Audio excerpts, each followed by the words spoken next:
Voici Emma. N'est-elle pas mignonne? Une future grande basketteuse pleine de courage. Tout récemment, elle a eu une intervention du cœur par cathétérisme.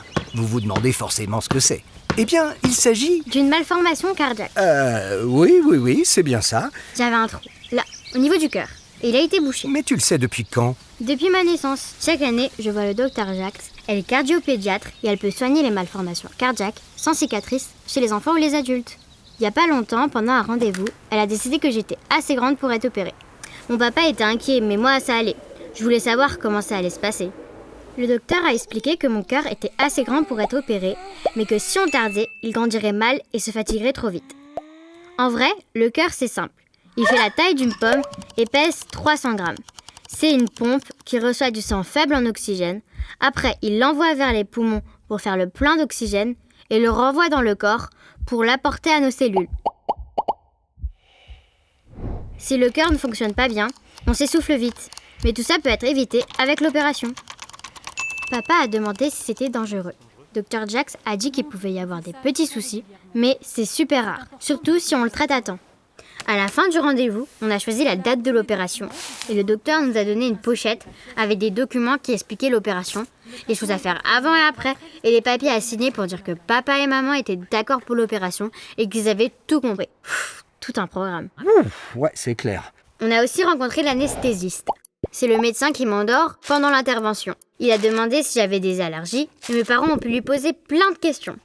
Puis j'ai fait une prise de sang pour préparer l'intervention. L'aiguille, j'ai pas trop aimé. Ah, moi non plus, j'aime pas les piqûres. Bon, après j'ai pu partir avec une sucette. Ah, bah alors ça va. Et dis-moi, à l'hôpital, c'était comment?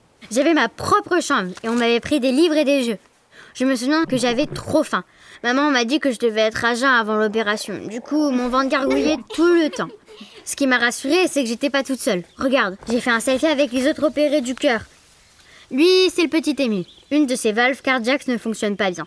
Il a besoin d'un ballon dans le cœur pour que le sang passe mieux. Avec son casque, c'est Jordan. Lui, il vient juste pour mesurer son cœur avant une opération à cœur ouvert. Et lui, c'est Alain, qui va remplacer sa valve pulmonaire. D'accord, je vois. Il y a plein de cas différents. Et qu'est-ce que tu as fait avant l'intervention? Un peu avant d'aller en salle de cathé, une infirmière est venue prendre ma température, la tension, et écouter mon cœur. J'avais plus qu'à prendre ma douche et mettre une blouse verte un peu moche, et j'étais prête. J'ai laissé maman et je suis partie avec l'infirmière. Mais dis donc, tu aiguises ma curiosité là. À quoi ça ressemble une salle de cathé? C'est un truc de dingue. C'est hyper impressionnant. On dirait un vaisseau spatial. Il y a des robots et des écrans partout. Le docteur Jacques et mon anesthésiste m'attendaient déjà. Et les infirmières m'ont installée sur la table. C'était plutôt confortable. Il y avait même un matelas chauffant. Après, on m'a dit de compter jusqu'à 5, mais j'ai pas réussi. 1, 2, et d'un coup plus rien. J'étais en mode hyper espace. Eh ben oui, Emma.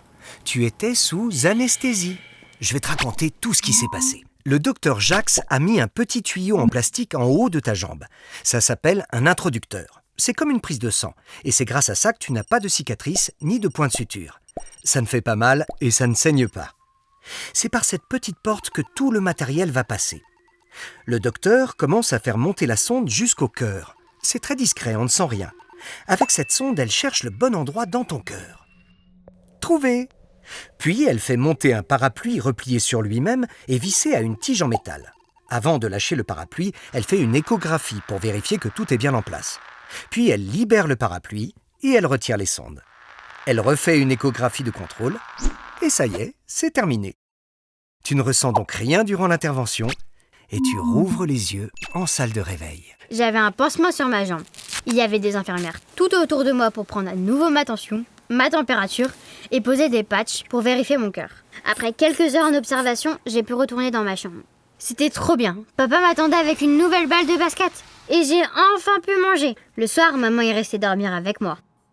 Le lendemain, une infirmière et mon docteur sont venus vérifier mon pansement et ils ont refait une échographie.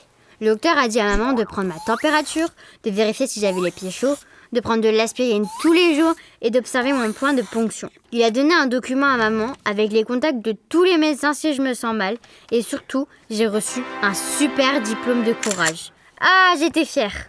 Mais il y a de quoi, Emma. Après cette aventure, est-ce que tu dois encore aller voir le docteur Jacques? Oui, je suis retournée la voir il y a quelques jours pour vérifier si tout allait bien et j'irai encore la voir en grandissant.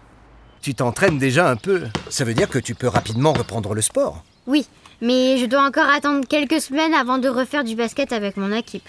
Bon, je peux quand même m'entraîner à faire des passes. Regarde mon dernier truc, la passe laser dans le dos. Hé! Attention à la caméra! Oups, désolé, c'est pas encore au point. Oui, c'est pas grave. On va quand même te laisser retravailler un peu ta passe laser. Hein. En tout cas, merci Emma. Remets-toi bien et on se dit à bientôt. Oui, à bientôt. Salut!